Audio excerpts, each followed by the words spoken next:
కూటమి ప్రభుత్వం అధికారంలోకి వచ్చిన 15 నెలల కాలంలో తాడేపల్లిగూడెం నియోజకవర్గంలో 300 కోట్ల రూపాయల అభివృద్ధి సంక్షేమ కార్యక్రమాలు చేపట్టామని జనసేన ఎమ్మెల్యే బొలిశెట్టి శ్రీనివాస్ అన్నారు. ప్రభుత్వం తప్పులు చేస్తే ప్రశ్నించాల్సిన వైసీపీ అసెంబ్లీకి రాకుండా గాలి మాటలు చెప్తున్నారంటున్న ఎమ్మెల్యే బొలిశెట్టితో మా regional coordinator Rambabu face to face. కూటమి పాలనలో తాడేపల్లిగూడెం నియోజకవర్గం అభివృద్ధి ఎలా ఉంది, నియోజకవర్గంలో ఎటువంటి సంక్షేమ అభివృద్ధి కార్యక్రమాలు కొనసాగుతున్నాయి, గెలిచిన తర్వాత 15 నెలల పరిపాలనా కాలం సంతృప్తిగా ఉందా, ప్రజలకు ఇంకా ఎటువంటి కార్యక్రమాలు చేయాలనే తలంతో ముందుకెళ్తున్నారనే విషయాలు ఇక్కడ మనతో పాటు జనసేన బాహుబలి తాడేపల్లిగూడెం నియోజకవర్గ జనసేన ఎమ్మెల్యే బొలిశెట్టి శ్రీనివాస్ గారు ఉన్నారు. ఆయన తీసుకునే ప్రయత్నం చేద్దాం. సార్, మీరు చెప్పండి, ముఖ్యంగా మీరు గత 5 సంవత్సరాల కాలంగా ప్రభుత్వంలో లేనప్పుడు ప్రతిపక్షంగా ఉన్నప్పుడు పోరాటాలు చేశారు, ఎన్నో ప్రజలకు అభివృద్ధి సంక్షేమ కార్యక్రమాలు చేస్తారని హామీలు ఇచ్చారు. దాంట్లో భాగంగా 15 నెలల ఈ కూటమి ప్రభుత్వ పాలనలో మీరు ఎన్ని పూర్తి చేశారు, మీ పరిపాలన విధానం ఎలా కొనసాగుతుంది? గత 14 నెలల్లో ఎన్డీఏ కూటమిలో చంద్రబాబు నాయుడు గారి ఆశీస్సులతో, పవన్ కళ్యాణ్ గారి ఆశీస్సులతో, నరేంద్ర మోడీ గారు ఆశీస్సులతో, ఎన్డీఏ కూటమి నాయకులు అందరూ ఆశీస్సులతో ఈ తాడేపల్లిగూడెం కాన్స్టిట్యున్సీని ముందు వరుసలో నిలబెట్టే ప్రయత్నంలో మా ఎంపీ ముందుగా శ్రీనివాస్ వర్మ గారికి కృతజ్ఞత తెలియజేస్తూ ఉన్నాం. ఎందుకంటే ఆయన ఈ తాడేపల్లిగూడెం కాన్స్టిట్యున్సీలో ఉన్న రైల్వే స్టేషన్ దాదాపు 40 కోట్లు శాంక్షన్ చేయించి పనిచేయించిన సందర్భంలో కానీ, అదేవిధంగా ఆయన గతిశక్తి ప్రోగ్రాంలో 3 ఫ్లైఓవర్లు శాంక్షన్ చేయించిన విషయంలో 250 కోట్లతో, అదేవిధంగా డయాలసిస్ సెంటర్ని 2 కోట్లతో హాస్పిటల్లో మళ్ళీ కొత్తగా నిర్మించే కార్యక్రమంలో కానీ, ₹1 కోటి రోడ్లు ఇచ్చే దాంట్లో కానీ, శ్మశానాలకు 2 కోట్లు ఇచ్చే దాంట్లో కానీ ముందుగా శ్రీనివాస్ వర్మ గారికి నా కృతజ్ఞత తెలియజేసుకుంటూ, ఇవాళ రాష్ట్రంలో నిధులు కొరత వెంటాడుతున్న సందర్భంలో గడిచిన 5 సంవత్సరాల్లో అన్ని శాఖల్లోనూ దోచుకున్నటువంటి జగన్మోహన్ రెడ్డి ప్రభుత్వాన్ని నుంచి బయటపడే విధంగా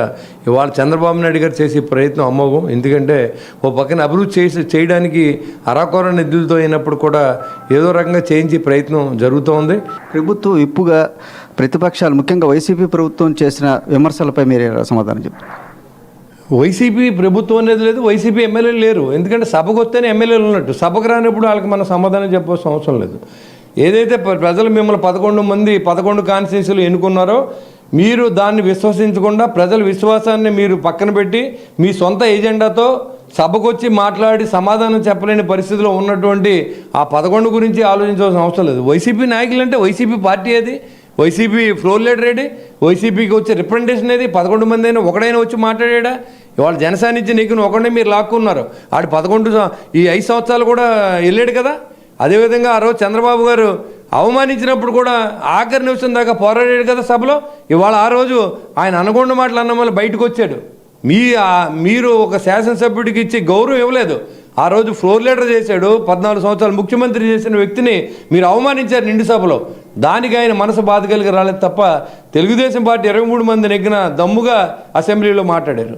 కానీ మీరు 11 మంది నెగ్గి మీరు పాత దోపిడీకి సమాధానం చెప్పలేక ఏదైతే కన్నాలు వేశారో మీరు అన్నీ అడుగుతారని చెప్పి సభకి ఎస్కేప్ అవుతున్నారని నేను చెప్తాను. అలాంటి వాళ్ళకి మనం సభకు రండి.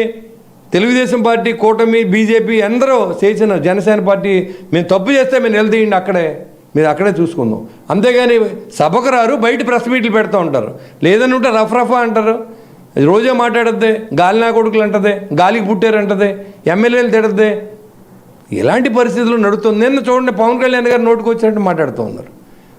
అసలు వాళ్ళు ఏంటి, వాళ్ళు బతికేంటి? పవన్ కళ్యాణ్ కాలిగోటు కూడా సరిపోయిన రోజా విమర్శిస్తూ ఉంది.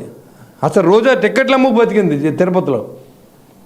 దానికి ఆధారాలు ఉన్నాయి. బ్లాక్లో కొనుక్కున్నాను. నిన్న TV5 నాయుడు గారు చెప్తారు, నేనే కొనుక్కున్నాను రోజా అమ్మితే ₹6,000 అని చెప్పి.